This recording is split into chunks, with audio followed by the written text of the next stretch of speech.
In the past week alone, the AI image generator space has completely changed.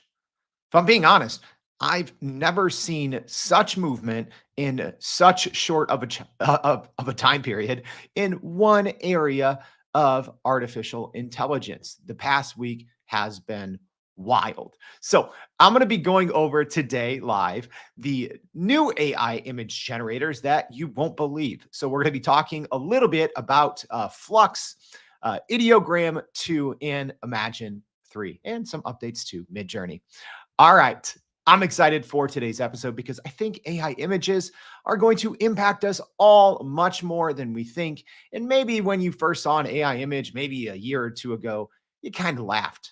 You can't laugh at these anymore because, yes, AI images have great impact and great ability to really extend a company's creative use, but there's also some huge downsides. All right, we're going to be talking about that today and more on Everyday AI. What's going on, y'all? My name is Jordan Wilson, and I'm the host of Everyday AI, and this is your daily live stream podcast and free daily newsletter, helping us all learn and leverage generative AI to grow our companies and to grow our careers. And that's one thing I think today's show is going to be a great one. And if you are joining us live, like Michael and Fred and Harvey, Cecilia, Cyber, Colby, what up, Kobe? And yeah, I mean, this is one. If you're joining us live, I think this is going to be a show. I need my live audience for today. I'm going to be calling out on you for some suggestions to vote on some things, asking questions. So if you're listening on the podcast and this is something that you have a real interest in, this is one where you're going to want to check your show notes. You're going to want to go to youreverydayai.com, sign up for our free daily newsletter, and go watch this one. You're going to need to watch this one. I'm going to do my best to describe what's going on, but I think you can appreciate that this one might be a little bit hard to paint a picture multiple times with words on a podcast, but I'm going to do my best. But make sure while you're at youreverydayai.com and while you're, while you're also going to look at the newsletter, make sure you sign up for our free contest. Y'all, we're giving it away. Thanks a million. So make sure you go check that out. All right. My slides are a little out of order today, y'all. So let's just jump right into the AI news for today. So there's a lot going on in the AI news world. All right. Let's actually get the right one out here, y'all. So you know what? I'm gonna go ahead and I'm gonna put this out here while I bring up the correct slide. Yeah, we do this live. This is I always say this is the realest thing in artificial intelligence, unedited, unscripted. But I need everyone out there for our live stream audience to think of a text prompt, all right, that we could use to create an image. All right. And we're going to do this kind of about midway through the show. And then we're going to open it up on each and every one. All right. And then I'm going to show you the results. And then I'm going to ask everyone then to go ahead and choose which one is best live. Okay. All right. So let's go ahead and get our correct one up here as we go over the AI news. All right. So Google and California have struck a $125 million deal to support local newsrooms amid AI concerns. So Google has partnered with California lawmakers to funnel a minimum of $125 million over 5 years into local newsrooms, marking a significant attempt to bolster journalism in the digital age. This agreement highlights growing tensions between obviously the technology sector and journalism and media companies, especially regarding the rise of artificial intelligence. So Google, according to reports, Google will contribute $110 million, while California will add $70 million to a new transformation fund managed by UC Berkeley's journalism school aimed at supporting local newsrooms. All right, so that one is pretty interesting. All right, our next one. This one is pretty important, I would say, y'all. But new reports are showing that Microsoft is set to launch its controversial AI feature recall for testing in October. All right, so this feature is going to be reportedly being rolled out to insiders first. So you have to be a Windows insiders to start testing in October. The feature has sparked a lot of debate due to its ability to take screenshot of users' screens, raising security concerns among researchers. The original release of this recall feature was delayed to address these issues. So if you didn't see anything about this originally during the Microsoft Build conference, think of it like that your operating system is going to have a photographic memory of almost everything that's on your screen, which obviously caused a lot of people to both say, oh, this is amazing, and oh, this is potentially terrifying. And then you can talk with the Copilot Rewind feature to essentially recall anything. So the company has committed to implementing security enhancements for recall before its broader release on Copilot Plus CDs. Yeah, you have to have the Copilot Plus PC to take advantage of this, which has a better hardware. Also, the timing of recall's release is very strategic as Microsoft aims to attract consumers looking to pursue new computers during the holiday season. All right, our last piece of AI news, Neuralink's second patient has used BrainChip to play video games, showcasing new possibilities for gaming and independence. So Neuralink, the brain implant chip company co-founded by Elon Musk, has made headlines with the update on its newest patient, Alex, its second human patient equipped with a brain chip implant. This breakthrough not only enhances gaming experiences, but also significantly improves the lives of individuals with mobility challenges. So Alex lost control of his limbs due to a spinal cord injury and now uses the Neuralink brain chip to control the mouse on his laptop with his thoughts. So in a video demonstration that was released by Neuralink, Alex easily navigated and shot targets in a video game, calling the experience quote unquote insane. Beyond gaming, he is also reportedly using the chip for creative tasks, including designing and 3D printing a custom mount for charging the implant. That's wild, y'all. That's wild. All right. Thanks for sticking with me through these kind of tech issues here today. So let's go ahead and get this thing started. So AI image generators are wild. Like they are wild, y'all. So let's go ahead and take a look here. Yeah, I don't know what's going on, y'all. My slides here that I normally share aren't working. So let me just go ahead and do this, y'all. This is one, technology. You love it and hate it. So this is one where we definitely need some visuals here. So I'm going to go ahead and share my screen. Didn't want to have to do it this way, but let's just go ahead and give this a try. Actually, while we wait, y'all, yeah, hey, I agree with Dr. Harvey Castro. Good to see you back. Yeah, and AI must have taken over my computer, right? We do this like we've done this like 350 times, and this has never happened. Where I don't know if it's a Canva issue or what, y'all. Let's give this another try. Thanks, live stream audience, for being patient with me. All right. Let's see. Here we go. So strange. This is so strange. It was the same file that I exported, and it just refused to export all my files in the right order. But hey, live stream audience, let me know what AI image generators are you all using? I'm curious. I lied, y'all. This is weird. I must be out of space. I must be out of space here on my account. All right. I didn't want to have to do this. This is going to be a little wonky, but let's go ahead. All right. Got it. Bam. All right. So let's jump in and talk about what's real and what's fake. All right. If you saw the answer when I had a computer issue, don't jump in here. But I want to talk about AI images, and I wanted to start by showing you this. All right. Which of these photos for our live stream audience, go ahead and type in which one is real.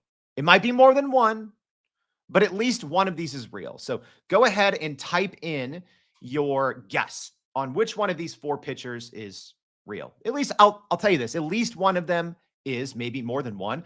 So I took one of these photos on a vacation, and it's a photo for our podcast audience. This is a photo of a leopard kind of walking around.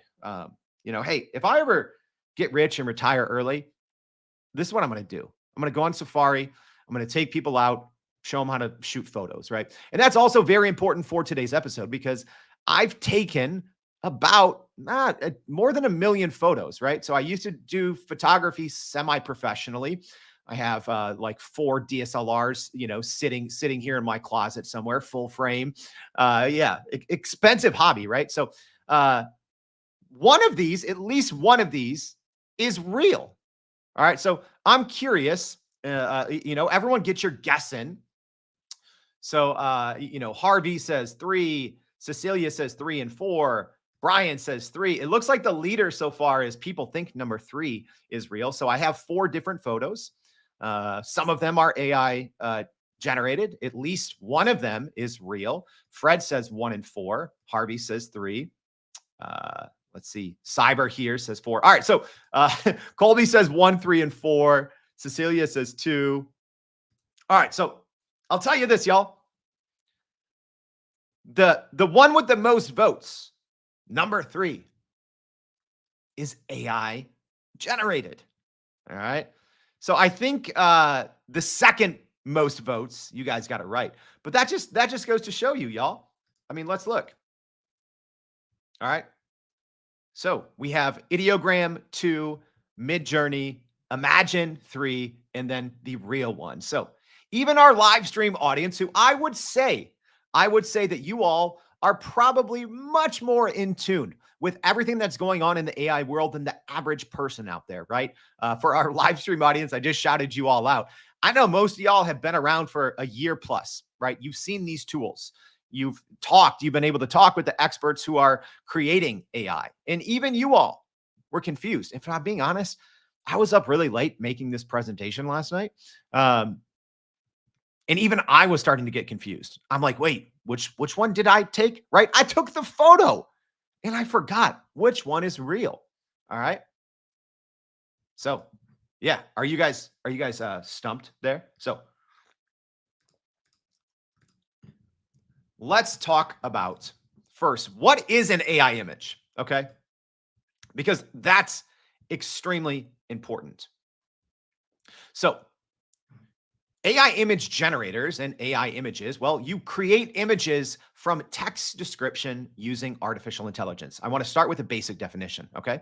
So you describe something, like in this case, my prompt, I did something simple. It was along the lines of a photo realistic or a photo of a leopard walking the South African safari with, kind of like weeds or a prairie in the background, right? Simple text prompt. All right. And then what happens is essentially most AI image generators are examples of diffusion models. In diffusion models, that's the technique behind AI image generators. So essentially, they start with random noise. Okay. And then they slowly turn that random noise and random pixels into a clear image step by step. And these diffusion models, these AI image generators, are generally trained on, I mean, no one's ever announced the number, but presumably it is tens of billions, hundreds of billions, potentially trillions of images, right? And yes, there's a lot of copyright concerns here.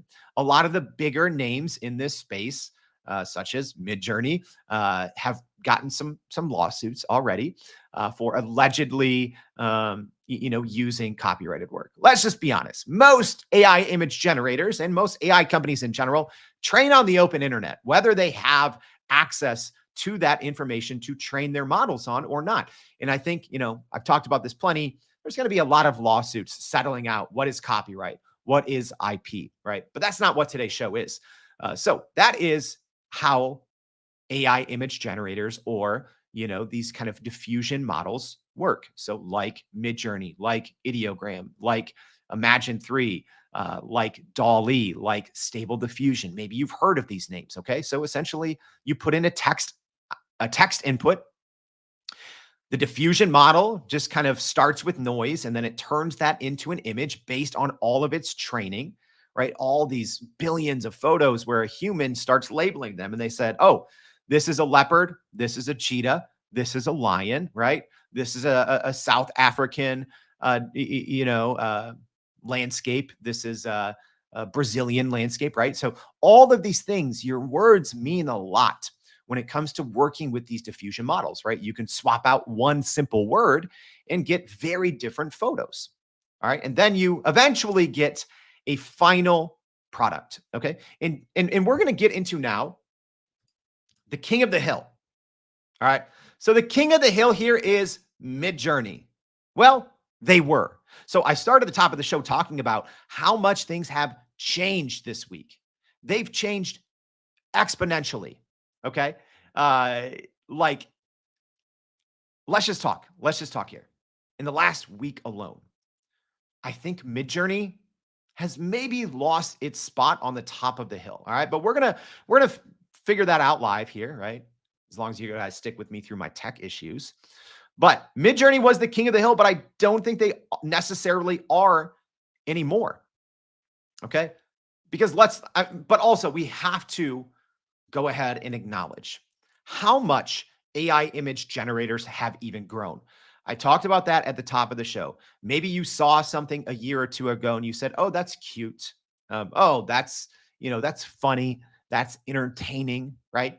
Like original like models like Dolly, right? Poor Dolly. They've gotten lost in the fold, right? Dolly was actually the first technology in 2021, and then Midjourney came along in 2022. That's when my team and we started using Midjourney. Is kind of a couple months after it first came out.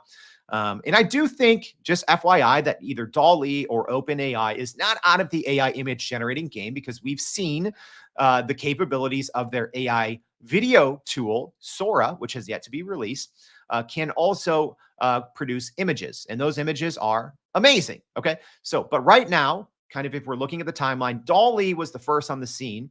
Before ChatGPT, OpenAI released Dolly, right? Which a lot of people don't know. But Midjourney came in, swooped up all the attention. All right. And a lot of people, their first interaction with AI images was seeing people share something via Midjourney, but it's changed a lot. So, one of the first versions we used was V2.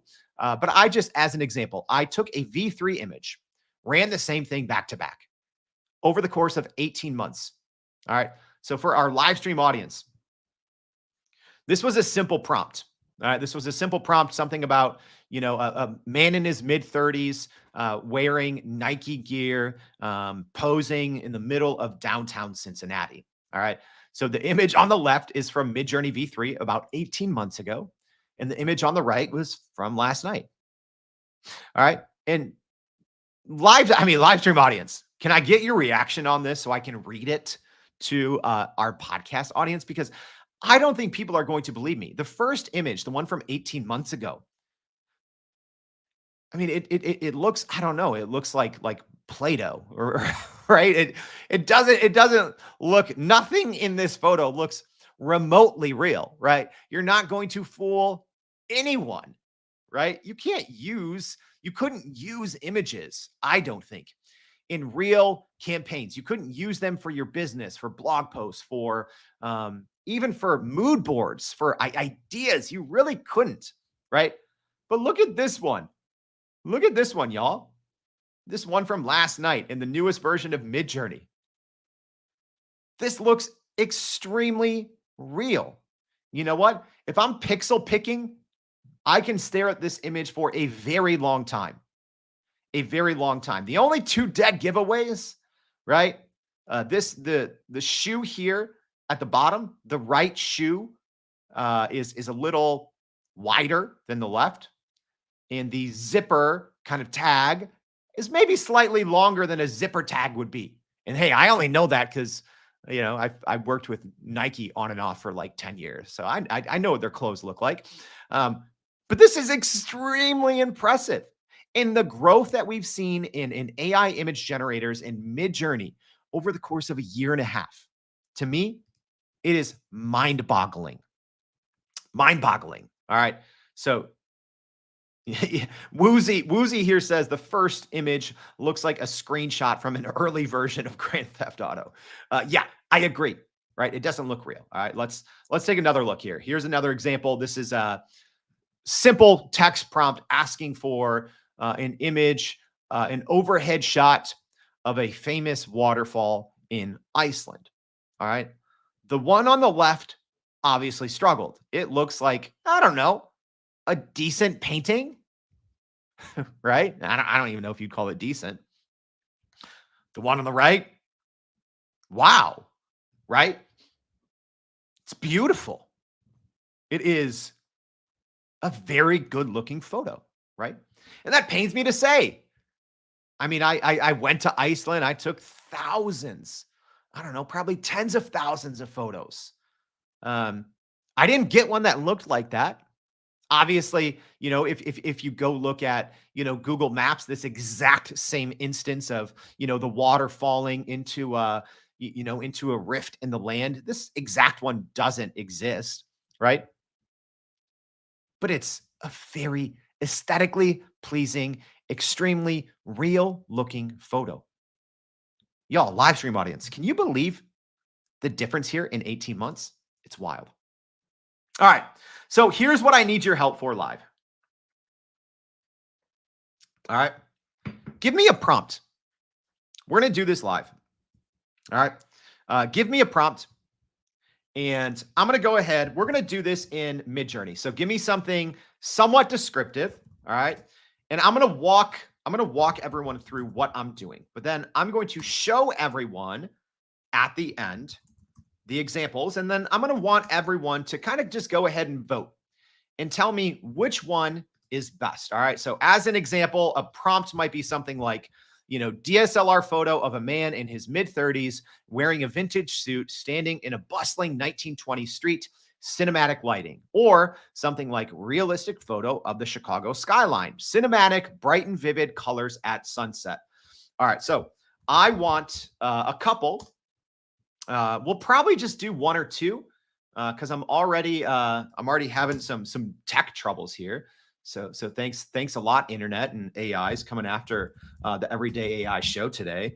So I need a couple from our audience, and then I'm going to walk through each one of these platforms, and I'm going to talk a little bit as I do it live, but I'm not going to show you live. All right. So yeah, I know that's a little frustrating. I'm not going to show the process because I want everyone to see the results live. All right.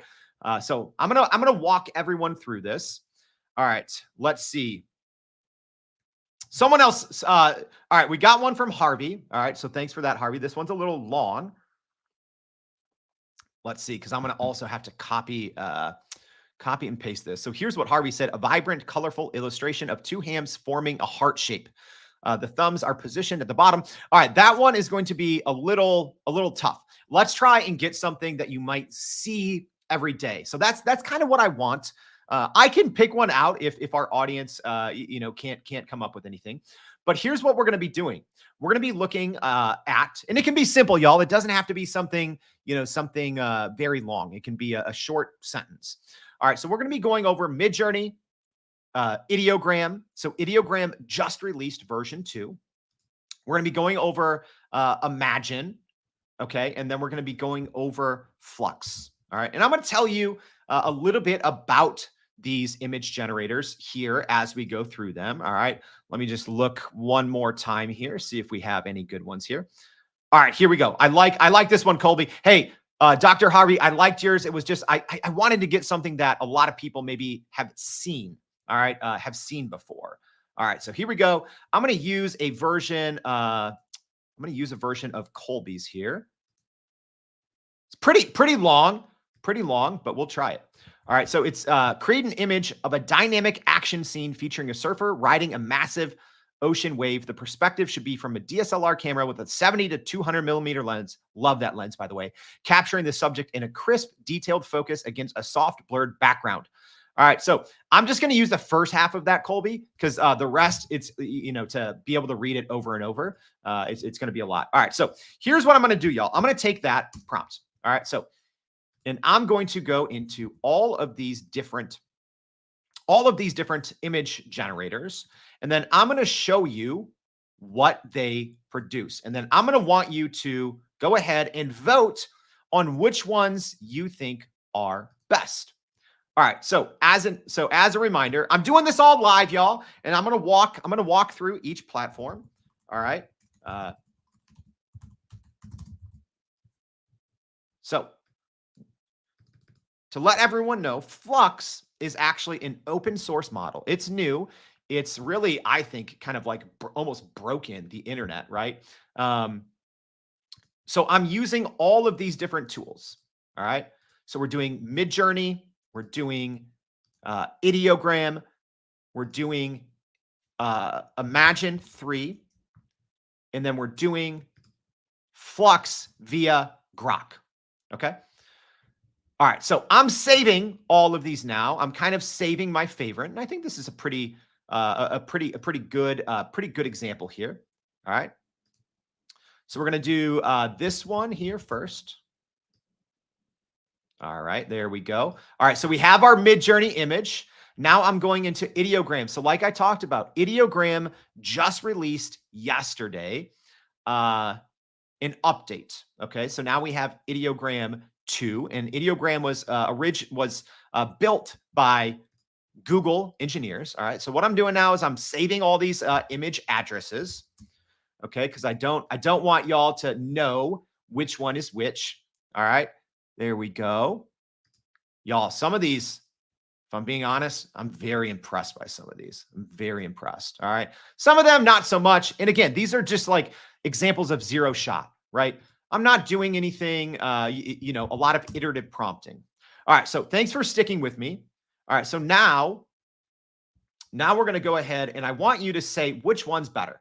And I'm going to say 1, 2, 3, 4. All right. So I'm going to go ahead here again and share my screen. All right. Here we go.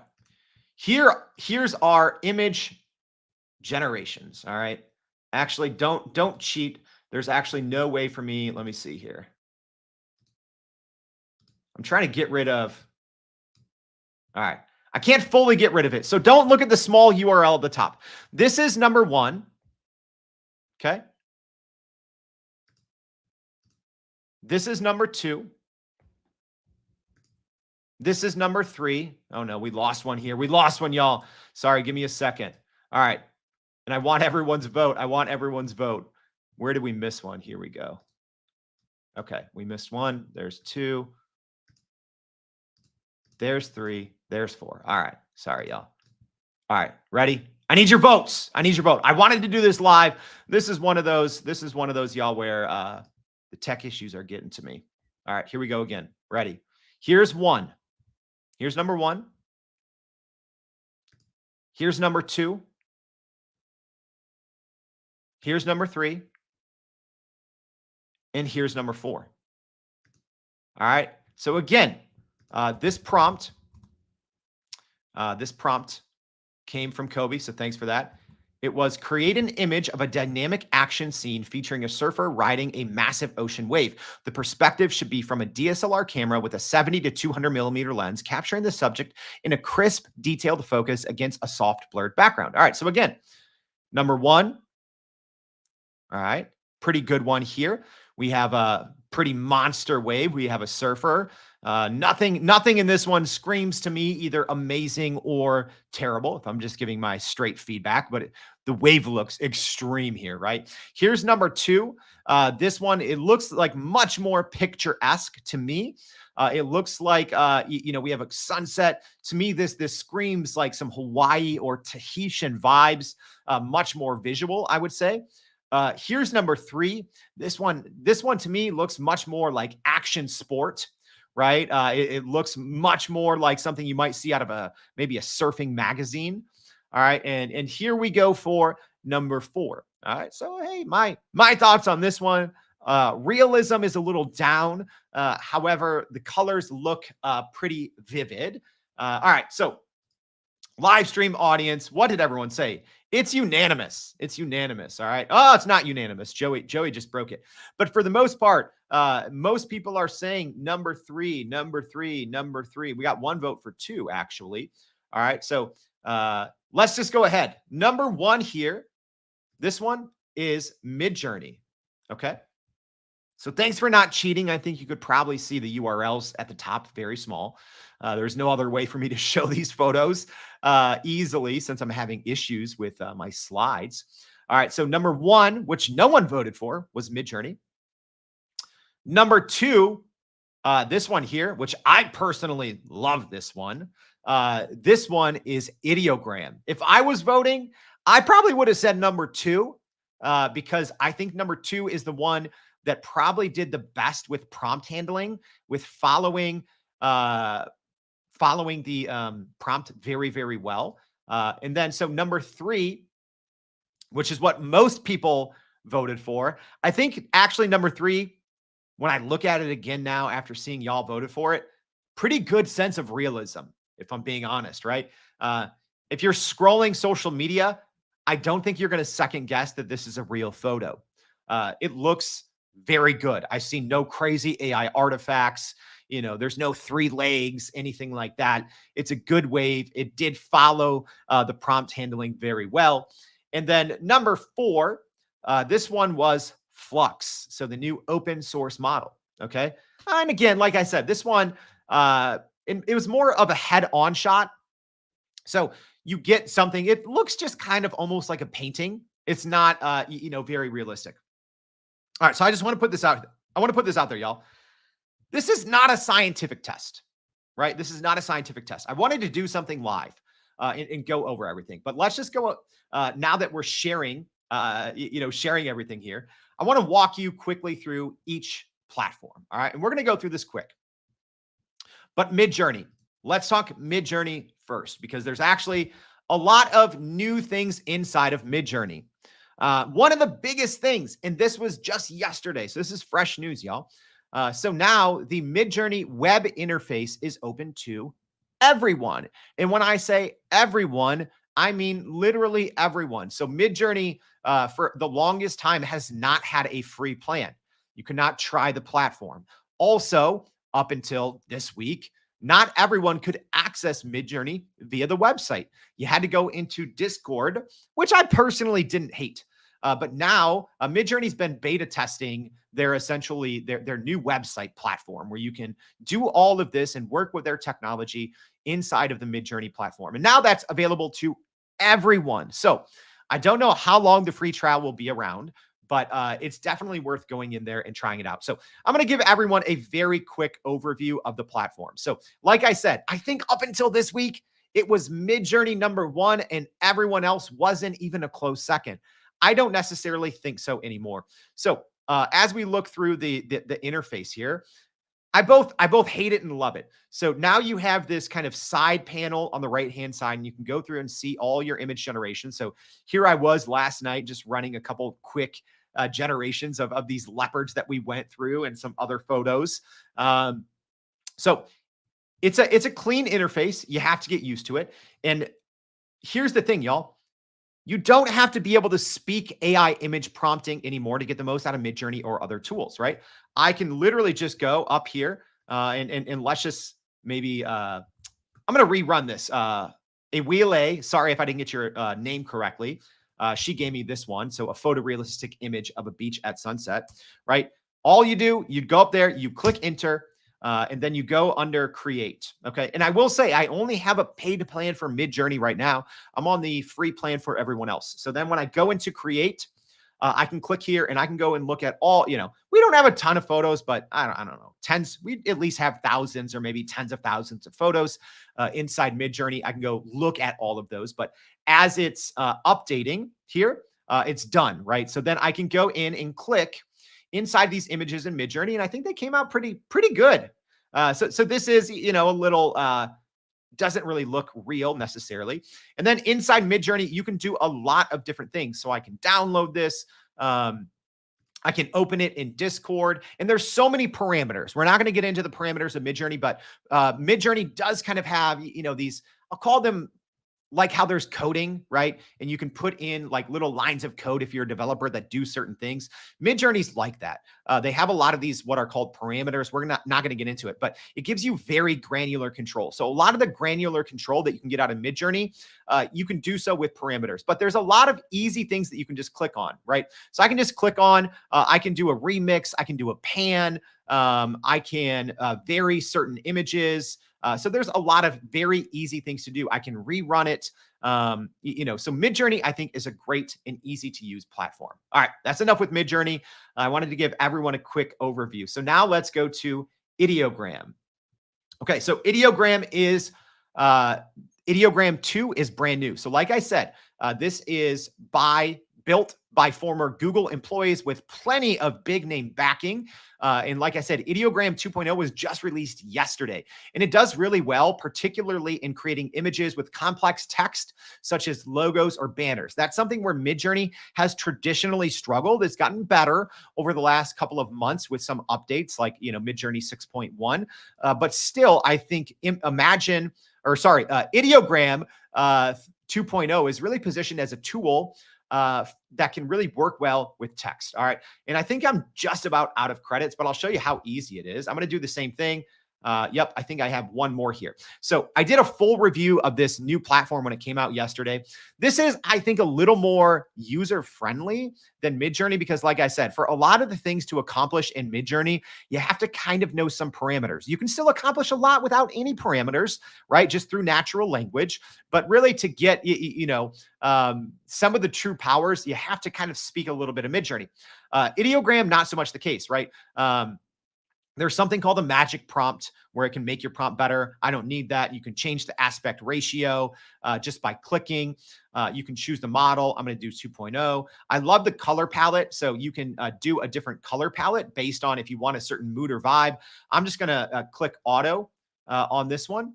And then I'm going to generate. I think this is the last one. Also, with Ideogram, I can click different styles. So general, realistic, design, 3D, anime. I'm actually going to click realistic here. Click generate, and then we're going to do our photorealistic image of a beach at sunset. So like I said, with Ideogram, I'm on the free plan. It is somewhat limited. You have, I think it's like essentially 10 credits a day. And then you'll see in real time, you can kind of see this diffusion in action here, right? So on my screen, it's starting with noise. And then these noise are slowly turning into pixels. And then the pixels are turning into blurry photos. And then the blurry photos now are like pretty good looking photos, right? So now I can go back, go to my images, and here we go. Here's our photorealistic image of a beach at sunset. So like I said, Ideogram is great with handling text. It's really, really good if I'm being honest. All right, now let's go to Imagen 3, okay? So this, y'all, I'm not going to lie. Imagen 3 might be my favorite. The results are great. And if you guys have tuned into the show a lot, sometimes I'm a little harsh on Google, right? I think if I'm being honest, I think Google has a sometimes disjointed AI strategy. It's so hard to find the tools, use the tools. They have 10 different versions. You can't use them all on the front end of Google Gemini, their large language model. Google Gemini has a hard time using Google or searching the internet, which makes no sense. So I'm hard on Google, but I love their Imagen 3. So again, in true Google fashion, it's a little hard to find. You can just Google Imagen 3. We'll put the link in the newsletter, but you actually have to go into the AI test kitchen, yeah, and then use what's called Image FX. So the model is Imagen 3, but that's how you get to it. It's a little clunky. If you're new here. All right, so let's just go ahead. I'm going to do this same one. Oh, no, this is not what I wanted. Let's go back to image. There we go. Try the same thing. Photorealistic image of a beach at sunset. Let's go ahead and just click create. So one thing I like about Imagen 3, and you saw that on the other one, but when you have a longer prompt, it actually gives you these drop downs, right? So I said a photorealistic image of a beach at sunset, and it made the words photorealistic beach in sunset essentially drop downs, right? So if I click photorealistic, now it's giving me different ideas. It says abstract, impressionist, surrealist, beach. I can click beach. Now it says forest, mountain, desert, sunset, Now it says sunrise, night, day. So it's just a really cool way to play around a little bit. Oh, FYI, I didn't get to this in Ideogram, but you can do some remixing and upscaling when you have a paid plan. You can upscale, but I think you can remix for free. All right, so now going back to Imagen. So I kind of showed you things that you can do in body, right? Another great thing that I like about Imagen from Google. So first of all, I mean, y'all, what do you guys think of these results? Right? I don't know. To me, I mean, this one is, maybe a little too much vignette. I really like the results of Imagen 3. All right, very simple prompt. So the other thing in Imagen 3 right now is free to use, and the limits are pretty good. So there's also some in painting, right? So as an example, right, this one might be hard to do.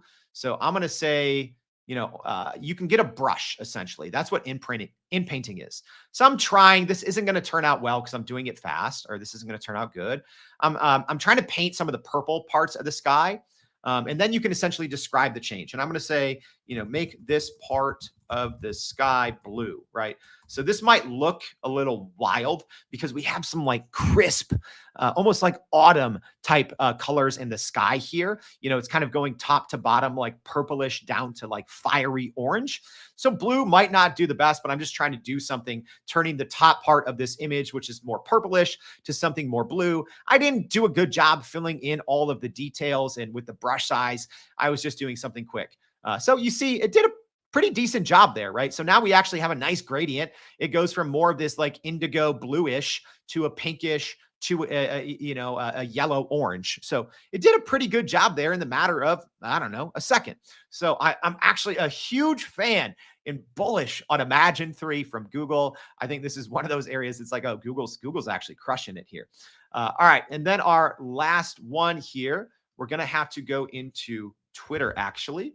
And then we are going to have to use Grok. All right, so we're going to do the same thing. For this, I need to say generate an image of, all right. So there's other ways that you can use Flux. So Flux 1, you're going to be hearing a lot about Flux 1. And I'll tell you why here in a second. It's an open source model, so you can so essentially you can work with it offline, right? Like you could any open source model, and you can fork it, you can build on top of it, etc. There's a lot of different platforms, including Perplexity, including Twitter's Grok or Axe's Grok, right? Their large language model. All right, so I'm just saying generate an image. Generate a photorealistic image of a beach at sunset. All right, so now I have to put this into Grok, and then Grok uses Flux 1. An open source model to create this. So pretty good here, pretty good. The downside right now, depending on what platform that you use to access the Flux 1 model, you don't really have a lot of editing capabilities, FYI, where in Midjourney, you do have a good amount of editing capabilities. And then also you saw in Ideogram, you have some basic editing capabilities. I think you have a lot more on the front end before you generate. And then we saw on Google some of the capabilities to edit there live as well. All right. So that's enough of doing this over live. Now, I kind of want to wrap this up because there's a couple big points that I do want to get to, all right, that I think are important. And also, was this helpful, y'all? Going through seeing these live? All right. So like we said, the new-ish kids on the block are Flux, and more on Flux here in a second. All right, but Flux 1, I think, is going to be talked about a lot. All right, number one, because it's probably the best open-sourced AI image generator out there. It came out of seemingly nowhere just this week, and everyone's talking about it. All right, then, like I said, Imagen 3 from DeepMind. Okay. From Google DeepMind. For me personally, I love the interface. The results, even if you're not great at prompting or describing something, I think the results are actually fantastic. Ideogram 2. So Ideogram is from former Google employees, and they have a lot of funding. And Ideogram gives me like very like Instagram-ish vibes, right? Because even your kind of like your account, when you go into it, it is kind of set up to more be like almost like a social sharing platform. So you create something, it's an AI image generator, but it's almost like a social media platform as well, where you're sharing some of your creations. All right. And again, so all of these that I've talked about so far, including now Midjourney, have free plans. So you can go try these out and see if they're right for your next creative project, for your business, right? I think there's so many great use cases. So, as an example, this one here, Ideogram, it's showing something that looks like a, nice interior design. Maybe you're an interior designer. Maybe you're a realtor, a real estate group, and you don't have, renders for a new project that you're working on. And you don't need something final. You just need something to get the ball rolling. So many of these AI image generators, regardless of what type of business that you work in, there's great use cases now that I don't think existed 18 months ago. All right. Let me know, live stream audience, but which AI image generator is the best? All right. I'm going to give you my take. My take is I don't know. Right? Which for me, that's not normal. You asked me a week ago, 2 weeks ago, I would have said Midjourney hands down, and it's not even close. But y'all, we've got over the last Imagen 3 from Google actually was just generally rolled out this month. And then just this week, we got Flux, and then we got Ideogram 2. So in the month of August, this has completely changed. If I'm being honest, I don't think Midjourney a month ago had an actual competitor. They do now. And here's the thing. I think if you're a beginner, I think you're actually going to get less out of Midjourney than, let's say, me, right? I've used Midjourney a lot. I've been using it for years. We do a pretty decent job at it. We've done shows on it. We've taught some people some of the basics, right? I think for people who are quote unquote experts or who are creatives, right? If you are someone that in theory is going to be using AI images, almost every day or on a weekly basis, I do still think Midjourney is probably the best for most use cases, right? But for everyone else, I don't think so. Midjourney, like I said, to really get the most out of it, it's not necessarily for beginners, although their new web interface helps. Each new update, 6.2, 6.3, if we get Midjourney 7, it's going to help beginners. But to really get the most out of it, you really have to work with those parameters, right? So they have dozens of different parameters, and you got to kind of know them and use them correctly, all right, which are a little tricky. Where some of these other AI image generating tools, they're a little more user friendly, maybe less robust, right? But you can click a drop down, right? You can just go back there and click something, right? Where Midjourney, it's not a lot of clicking, right? You got to know the parameters. You got to look at the site. It's almost like you still got to speak a little code to get from good to great. Where I think now out of the box, some of these, like we just saw in our live demonstration, I don't think Midjourney was the best. Not even in the one I did of the leopards. Not even in the two that we kind of did live here, the surfer and the sunset. I don't think Midjourney was the best because, again, we were in those cases replicating a beginner, someone that goes in there with a basic prompt, not playing with parameters, just kind of simple out of the box. So I don't know which AI image generator is the best. All I know is this is going to lead to some crazy development. And here's why it's important.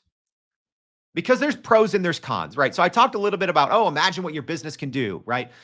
Imagine what new creative capabilities you have, right? As a former photographer, like I said, I've gotten paid. I've shot all kinds of, events, for nonprofits, weddings, other family photos, right? I've done a lot. So I'm mixed on this, right? On the pros and the cons. What are the pros and the cons of AI images? Well, it brings a new level of creativity to everyone. It levels the playing field, which I actually think doesn't necessarily mean it's a good thing for everyone. But also, there's so much good that can be done, right? I even think of myself.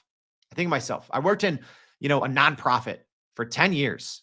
We essentially just became an activation and creative agency for Nike and Jordan brand. That's beside the point. But I remember so many nonprofits that did great work, right? But their websites were bad. Their flyers, which, right, flyers in the nonprofit world are still a big thing. Everything's bad. Now that changes, right? So there's a huge upside to this, right? Because now all of a sudden, people who are doing good work, small businesses that maybe can't afford a photographer, small to medium teams that, need some new creativity, they have it now, right? So this really levels the playing field between what's possible or what used to be possible and what's possible now. But there's downsides. There's great downsides. And this is where, we're talking about Flux, right? Flux is an open source model, which means there's not really guardrails on it. So you've probably already seen, and if not, you're going to see a lot of presidential misinformation, disinformation. Y'all, don't don't send me hate mail. I'm just stating facts, right? So as an example, here in the US, we have Kamala Harris and Donald Trump competing to be the president here in our election here in November. The Donald Trump campaign has been using a lot of AI images, right? Which I think, some people are like, oh, that's cool. It resonates with young kids. And it's like, okay, yeah, sure. Also, it's extremely problematic, right? And I think the former president has caught a lot of flack online, right? Because he created, and we talked about this here on the show, he created or his team, or he's sharing a lot of these things that say like, oh, Taylor Swift is endorsing me, right? There's these AI generated, AI generated images of Taylor Swift saying, vote for Donald Trump, that look kind of real. I mean, not entirely realistic, but a little realistic if you don't know any better, right? If you don't live on the internet, if you don't follow AI every single day, you're going to think, oh, Taylor Swift is endorsing Donald Trump. It's obviously not the case. So there's so much downside, right? Because Flux, you can create anything, right? This open source model. If you go in there in Midjourney, some of these other programs, Ideogram, depending on the program, depending on what you're asking for, right? There's other things, gore and violence, copyrighted images, right? So certain programs have guardrails and you can't generate anything, but some of these open source models, you can create anything, which is actually going to lead to a lot of misinformation, disinformation, not just in politics. I mean, geopolitical tensions, people, getting groups in trouble, right? If you're a famous person, all of a sudden, someone might be out there to get you. Or there's things that you can do in these, image generators now where someone can take a photo of my face and essentially start using that in an image generator and make it look pretty real. So when I showed you kind of the side-by-side comparison of, hey, look how far this has come over 18 months. I think a lot of people, myself included, see the positives. Wow, right? This is amazing. Anyone can create anything. But then you have to think of the other side. Wow, this is terrifying. Anyone can create anything. So there's pros and there's cons. And we're going to be seeing that, and we're going to be talking about AI images, because also here's the other reality. A lot of these other AI video tools, such as Runway, Pika Labs, Luma Dream Machine, Kling, etc., right? As these photos get more and more realistic and it's hard to tell the difference, people are then using these AI images in these video platforms, and these videos are getting even better, right? And you're starting to see what look like videos, right? If you see it small on social media, you might not know any better, right? Unless it's an account like, an AI account like ours, and we're saying, oh, look at this, right? You might say, oh, that's AI, but you're already seeing it. A lot of misinformation and disinformation across all sides of the political aisles, across so many different realms of our world. And it's getting hard, right? So that's why I wanted to have this conversation. I wanted to show you both the power and the promise of these AI image generators and how much better they're getting. And even if you're a beginner, you can go in there and get great results. But it's not just photos. These are being used to create videos. They're being used in great ways to now create video ad campaigns, right? That can do great things, but also they can be destructive. All right, y'all, that's it. I know today's show, little technical issues, but thank you for sticking around. I hope this was helpful.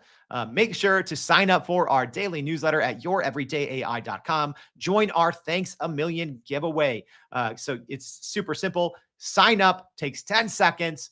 You're going to get a link. Go send that link to your friends. When they sign up for our newsletter, you get some points. We're going to be giving away a year of ChatGPT or your favorite large language model. It could even be a year of Midjourney, right? A year of whatever, right? It's on us for whoever wins this competition. So you get a link, go share that with your friends, post it on social media, send it in an email, text it, whatever. So thank you for tuning in. Make sure to go to youreverydayai.com and make sure to join us tomorrow and every day for more Everyday AI. Thanks, y'all.